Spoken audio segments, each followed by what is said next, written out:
Hola a todo el público de Inforregión, yo soy Gabriela Coloma y sean bienvenidos a un nuevo episodio de nuestro podcast de la Agencia de Prensa Ambiental, la cual busca hablar, conocer y descentralizar las noticias ambientales del país, que muchas veces pasan desapercibidas, quizás por la coyuntura política, pero que son necesarias de hablar y conocer para colocarse en la agenda nacional. El día de hoy les traemos una mala noticia. El episodio pasado alertamos sobre la insistencia de la Comisión Agraria de aprobar la modificación de la ley forestal, la cual busca proteger los bosques de la Amazonía. Lamentablemente, esta semana ese dictamen se ha aprobado y para ello conversamos con Sandro Chávez, él es biólogo y consultor ambiental, quien nos comentó sus preocupaciones por esta ley que, recordemos, y vale la pena enfatizar, ha sido aprobada por insistencia de la Comisión Agraria. Pero primero conozcamos cuáles han sido las 5 noticias ambientales de la semana.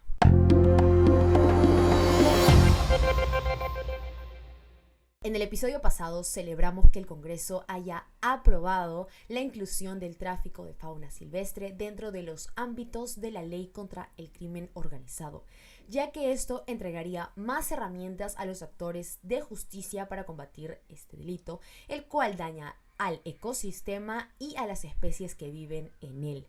No obstante, tenemos que advertir que en la provincia de Sechura, en el departamento de Piura, pescadores artesanales vienen siendo desinformados por mafias relacionadas a la pesca ilegal, que se han dedicado a decir que esta ley está en contra de ellos. Y no solamente están desinformando, sino que vienen amenazando a autoridades y personas que estaban a favor de la inclusión de esta ley en los alcances de la ley contra el crimen organizado.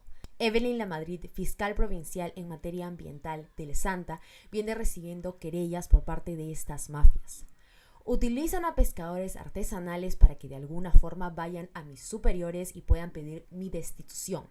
En los memoriales que recibo, porque he sido investigada por el órgano de control interno, se dedican a decir que yo soy una fiscal abusiva porque incauto embarcaciones o recursos hidrológicos. Yo he explicado a los pescadores que mi trabajo no es personal, sino que se trata de cumplir las reglas, señaló la fiscal Evelyn Lamadrid para Inforregión.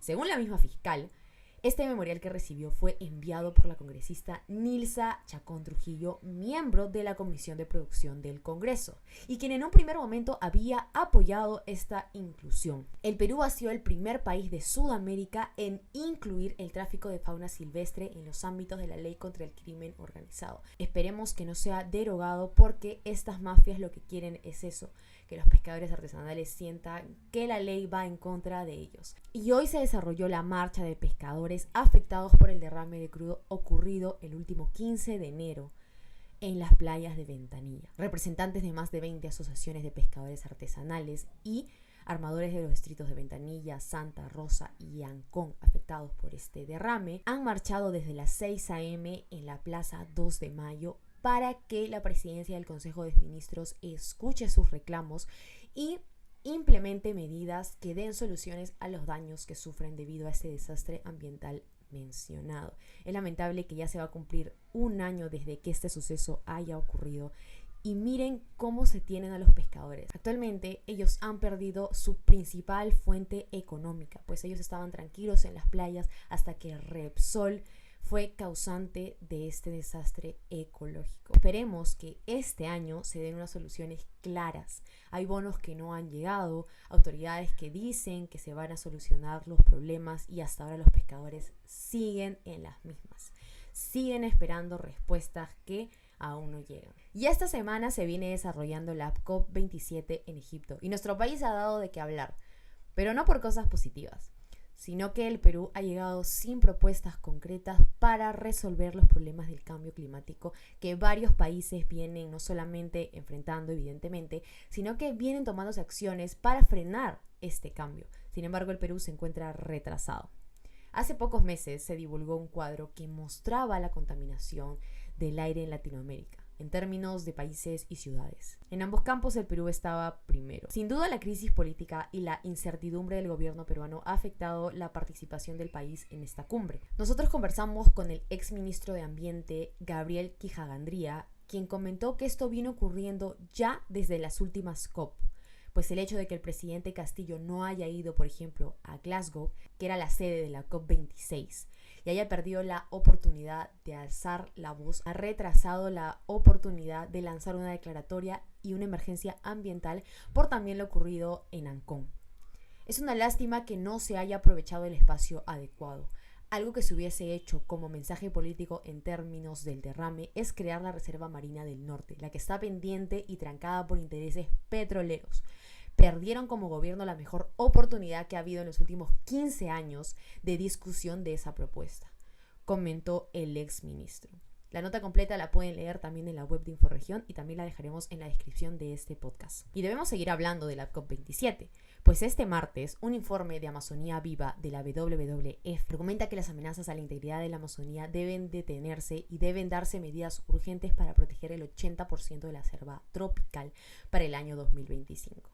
El informe muestra que sin una acción urgente el bosque podría llegar a un punto de no retorno, afectando directamente a los medios de subsistencia de más de 47 millones de personas que viven en la Amazonía, no solamente del Perú, sino de toda Sudamérica. WWF también señaló que a pesar de las severas advertencias que se hicieron en la COP26, a un año de esta cumbre, las acciones no han sido tomadas. O sea que es una alerta para que todos los países se pongan realmente a cuidar la Amazonía. La deforestación se está acelerando en lugar de disminuir. Y finalmente, quizás no es una noticia que compartamos siempre, pero es igual de importante. ¿Alguna vez se han preguntado qué pasa con las chicas trans de los pueblos originarios en Loreto? Nuestra periodista Luciana Zunino nos da un pequeño acercamiento sobre el tema. Carol Ríos, coordinadora del proyecto Oportunidades Trascendentes de Iquitos, quien es mitad Cucanama Cucamiría y activista por los derechos de las mujeres trans, comenta que las mujeres trans de esos lugares deben huir. Es muy común que esto ocurra ahí. Tuvieron que huir. Muchas trabajan limpiando casas o el primer nexo trabajo sexual. Muchas de estas chicas no han terminado la secundaria o la primaria en muchos casos. Es muy difícil comunicarse para ellas. Hay muchos obstáculos, comentó Carol para Inforregión. Por su parte, Yana Villaizán, directora ejecutiva de la Red Trans y alma mater de las organizaciones trans del país, afirma que las comunidades indígenas no son inmunes a la misoginia, el machismo ni la homofobia. Lo cierto es que ninguna persona en ninguna sociedad escapa de estos problemas que deben ser combatidos no solamente por la sociedad, sino por el mismo Estado. Imagínense si sus derechos ya son vulnerados en la capital, ¿qué ocurre en las otras regiones del país? Es urgente que el Estado vea por estas mujeres. Y estas fueron las 5 noticias ambientales. Ya regresamos con la entrevista de la semana aquí en Inforregión.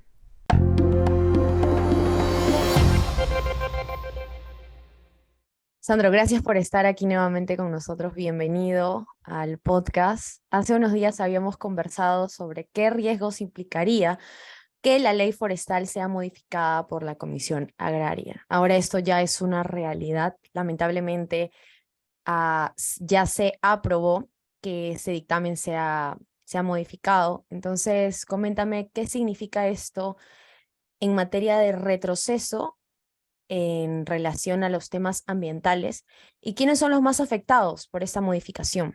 Mira, primero en la parte procedimental, hay dos comisiones que tienen a su cargo la discusión de esta autógrafa que ha sido observada. Es la Comisión Agraria que acaba efectivamente de aprobar un dictamen de insistencia, es decir, ni siquiera le ha cambiado una coma, sino es un dictamen y dice, mira, esta ley yo insisto en que se apruebe. Eso es lo que ha hecho la Comisión Agraria. ¿Es la única? No, la otra es la Comisión de Pueblos Andinos, Amazónicos, Afroperuanos, Ecología y Medio Ambiente. Y esta comisión, entiendo, todavía va a dictaminar la próxima semana. Y donde al parecer ahí, digamos, según algunas personas, consideran de que va a ser más bien en contra, ¿no? Entonces, salvo que no medie alguna circunstancia de la Comisión Agraria, es decir, que la Comisión Agraria le pida a la Junta de Portavoces que exonere del dictamen de la Comisión de Pueblos Andinos, solamente en ese caso podría pasar al Pleno. Pero ya no sería el Pleno en la próxima semana. Tendría que ser el siguiente Pleno, pero el siguiente Pleno se toma acá 2 semanas, va a haber discusión sobre el presupuesto nacional de la República, así que no entra otro tema en debate, así funciona. Y la última semana de noviembre va a ser semana de representación, así que no hay... bueno. Entonces, cual fuera la circunstancia, pida la exoneración o no, este dictamen de la Comisión Agraria probablemente se va a estar discutiendo la primera semana de diciembre. Ese es un primer elemento que hay que tenerlo claro.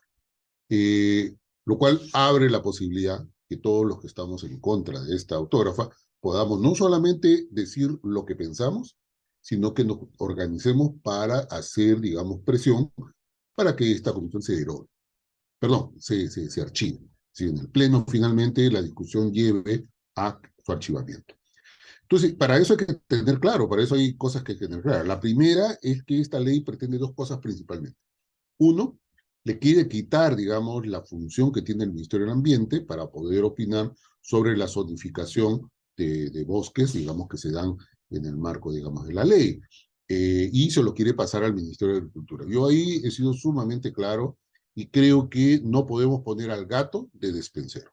Es decir, el Ministerio de Agricultura, o ahora Ministerio de Riego y Agricultura, es un ministerio que está permanentemente pensando en la ampliación de los cultivos, la ampliación de tierras cultivables. Y no hay muchos terrenos cultivables en el Perú, como dije la vez pasada, son menos del 4%. Y muchas de esas ya, digamos, en franca situación, digamos, de certificación, por el pésimo manejo que se ha hecho. Entonces, creo que sería un gravísimo error hacer eso. Porque además, el bosque es una cuestión integral, es un conjunto de elementos que están en balance y que cualquier cosa que afecte a alguno de los elementos miembros de este balance, lo afecta al conjunto.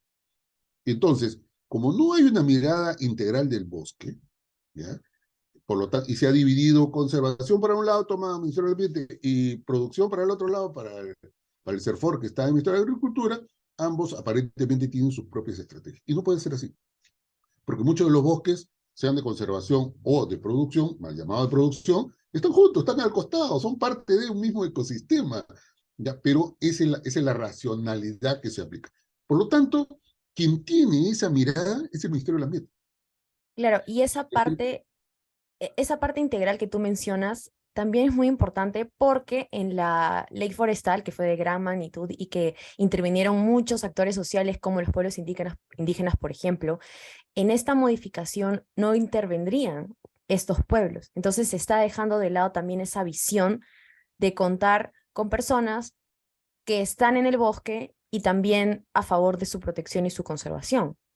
Es que claro, o sea, lo que está tratando es modificar, digamos, a través de la presión de algunos actores del bosque, digo algunos, no todos, ¿no? Que lo que quieren centralmente es ganar mayor terreno, ¿ya? Cuando, digamos, quieran hacer uso de alguna parte del territorio de los bosques. Y entonces, no es una decisión técnica, es una decisión política.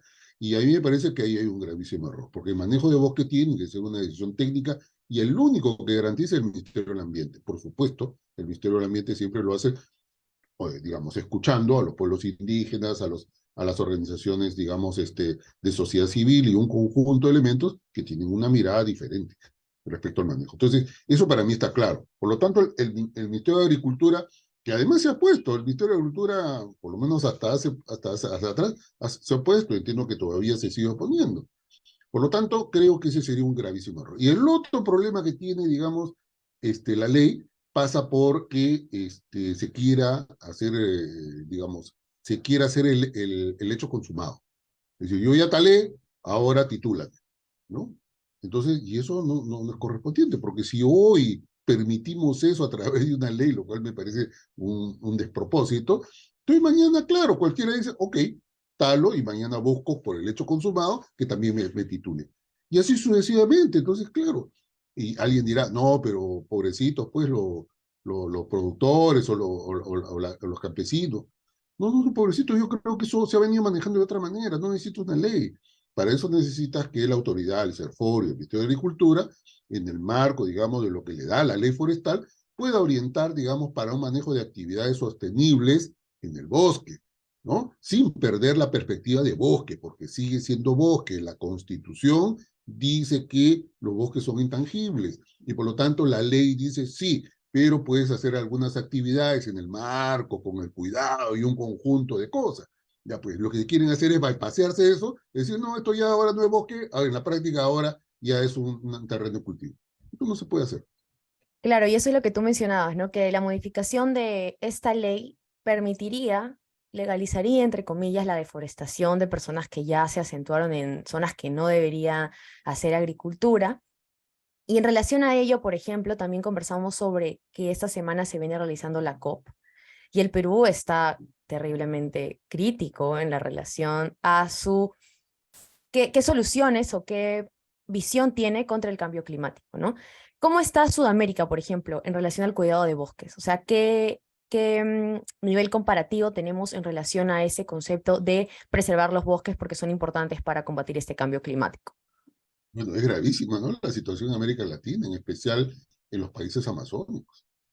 Brasil nomás, con el gobierno que acaba de felizmente perder, discúlpeme, para los que son amigos de Bolsonaro, pero ellos han tenido una actitud totalmente nociva a los bosques. O sea, abrieron los bosques para todo el mundo, entonces se metieron pues los taladores para... O sea, es decir, se han ido perdiendo una buena cantidad, digamos, de bosques en esa perspectiva, cosa que no ocurría con el gobierno anterior. Pero eso es en el caso brasileño, o sea, es decir, la deforestación en Brasil no se redujo, sino aumentó. Y en el caso peruano está en la misma situación. ¿Sí? O sea, Brasil sería un referente de lo que no debería hacerse y si es que esta ley se modifica, podría pasar, podríamos estar en esa situación. Claro, en la práctica no sería como en Brasil que el presidente vía diversos tipos de mecanismos autorizó, sino acá sería a través del Congreso, porque entiendo de que por lo menos el presidente actual se opuso o observó la ley, ¿no? Lo cual me parece muy bien, pero aquí sería vía desde del Parlamento. Eso, la verdad que nos preocupa porque lo único que va a hacer es generar mayores problemas. Y ojo que decía algo don Ricardo Gise, que es ministro del Ambiente, él decía que la Amazonía no la podemos ver solamente como árboles, pues. Es un conjunto de elementos que permite justamente por este efecto de la evapotranspiración que las lluvias que dan en la zona amazónica luego se convierten nuevamente en nubes y viajan a la cordillera y luego nos generan la cantidad de agua dulce que tenemos en las zonas altas, que se convierten en hielo y luego discurre por las cuencas hacia la costa.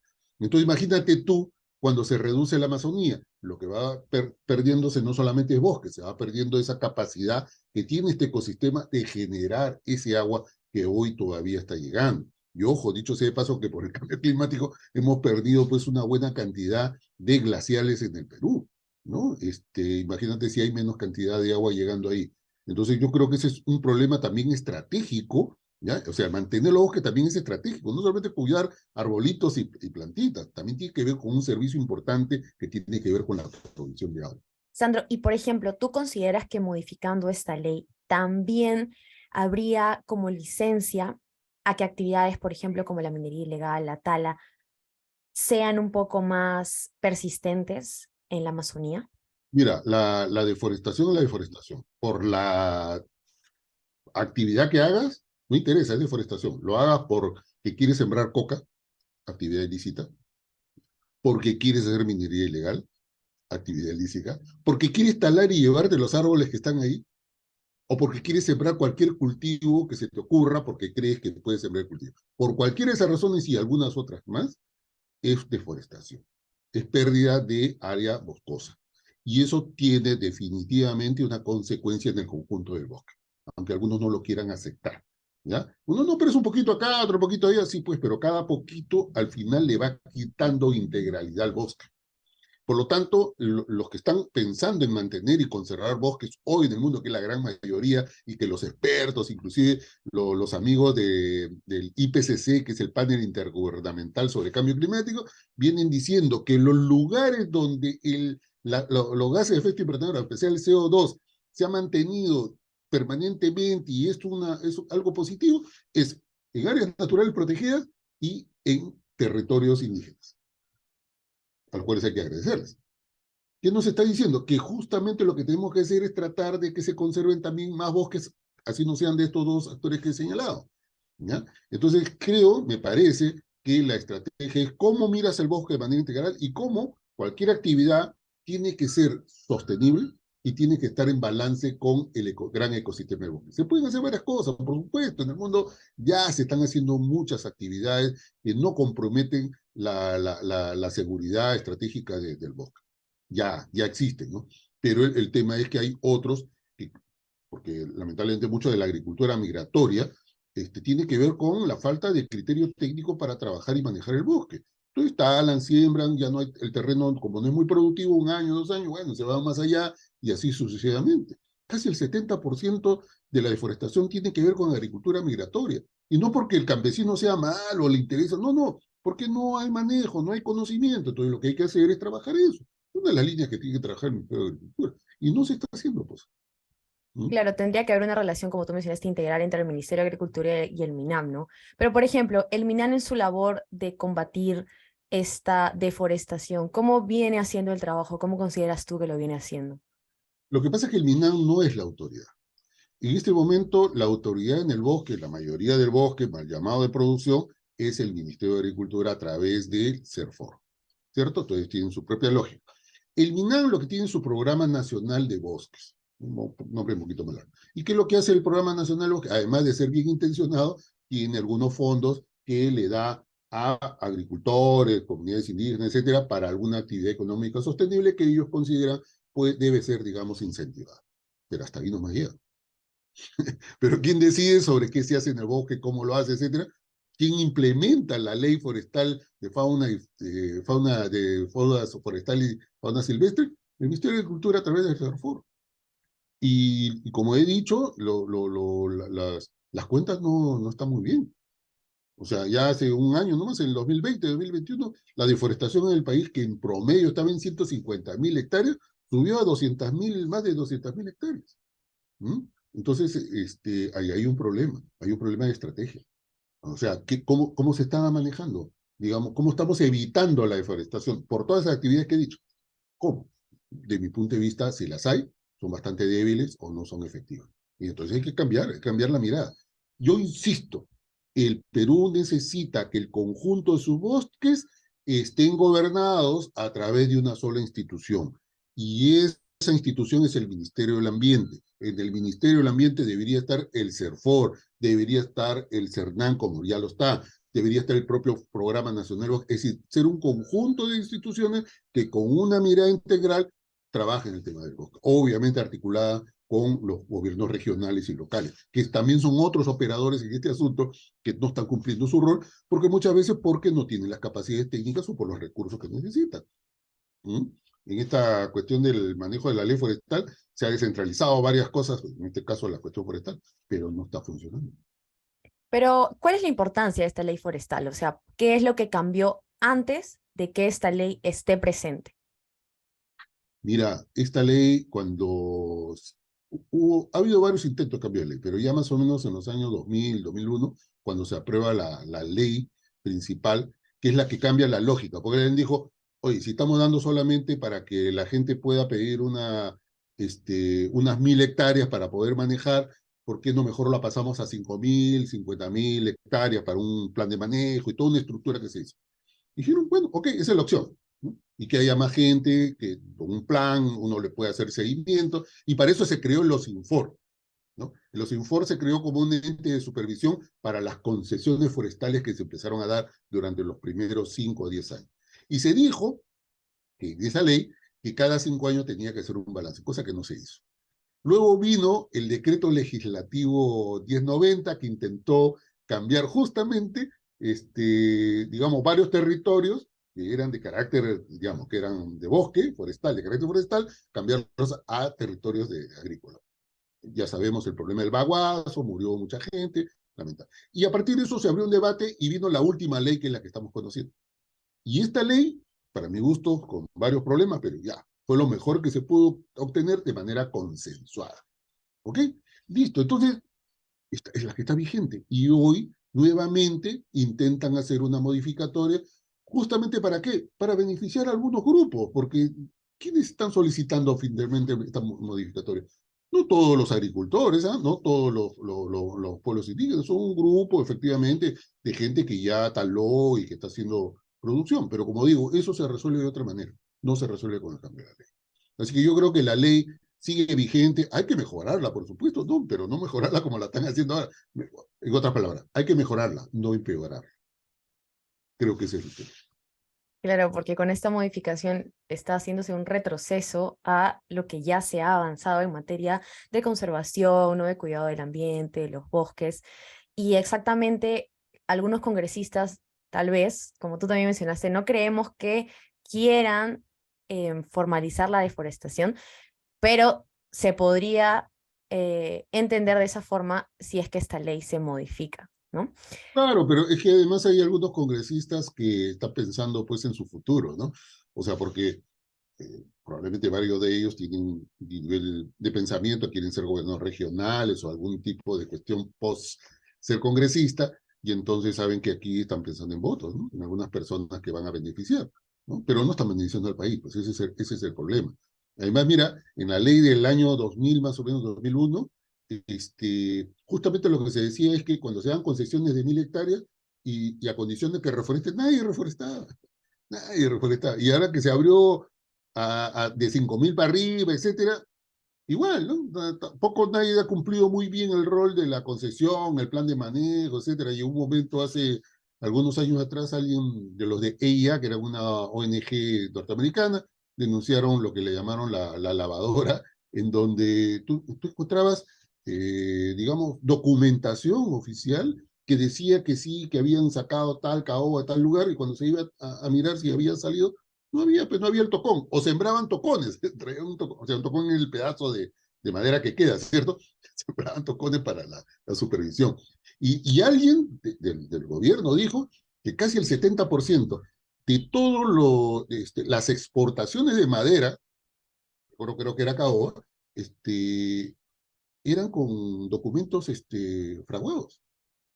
Entonces, ¿de qué estamos hablando entonces? Yo lo que creo es que hay una gran crisis en la gestión de los bosques, no solamente para la deforestación, sino también en el manejo y en la fiscalización. No hay una buena fiscalización. Por lo tanto, mucha gente hace lo que le da la gana. Ese es el gran problema. No hay autoridad forestal funcionando. Eso es lo que quiero decir. Sí, y también es un poco triste que sea popular decir, ah, bueno, ya deforestaste, no importa, pues vamos a darte un terreno. O sea, es lamentable. Yo sé que tenemos muchos más problemas en la política, pero uno de ellos es ese, cómo los políticos, digamos, son conscientes de lo que están diciendo, ah, deforestan, no hay problema. O sea, es muy triste que la política se maneje así actualmente. Claro, pero por supuesto, en la práctica incentiva. Y es que no hemos sido capaces desde el Estado y en especial de los gobiernos, de darle a la gente que tiene en el campo o tenía en el campo un terreno para poder producir las herramientas suficientes para que se quede ahí y siga produciendo. Muchas de estas gentes, al no tener esa posibilidad, se van pues a la Amazonía para buscar nuevos terrenos más fértiles supuestamente, ¿no? Pero al final están en las mismas. Nunca terminan teniendo la capacidad técnica para hacer un buen manejo. Peor en otro ecosistema. Una cosa es el territorio, digamos, de sierra, ¿no? Qué sé yo, o costa, y otra cosa es la Amazonía. Los ecosistemas son diferentes, son mucho más frágiles.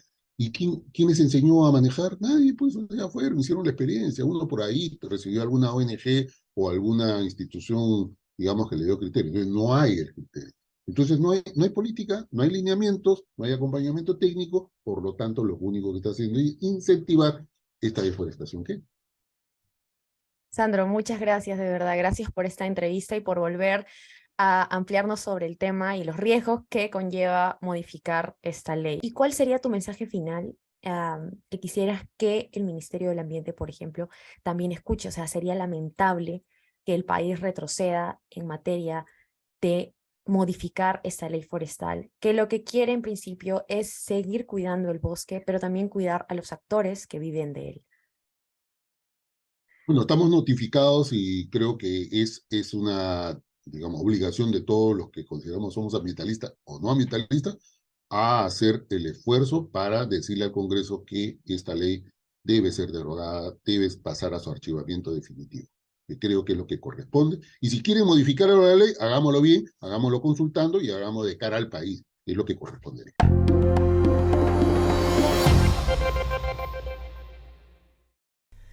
Gracias, Sandro Chávez, por haber estado con nosotros aquí en el podcast. Hemos hablado contigo ya toda la semana porque creemos importante poner en agenda esta modificación que la Comisión Agraria quiere realizar.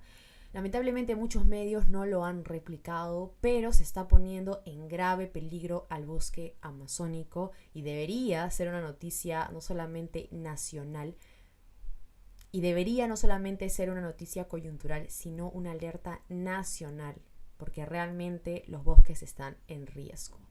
Esto ha sido todo por esta semana. Ya saben que pueden compartir alguna historia o algún hecho que quieran denunciar a través de nuestras plataformas como Instagram, Facebook y próximamente en TikTok. No se olviden de seguirnos en las mismas plataformas y compartir este podcast. Gracias, conmigo será hasta la próxima semana. Chao.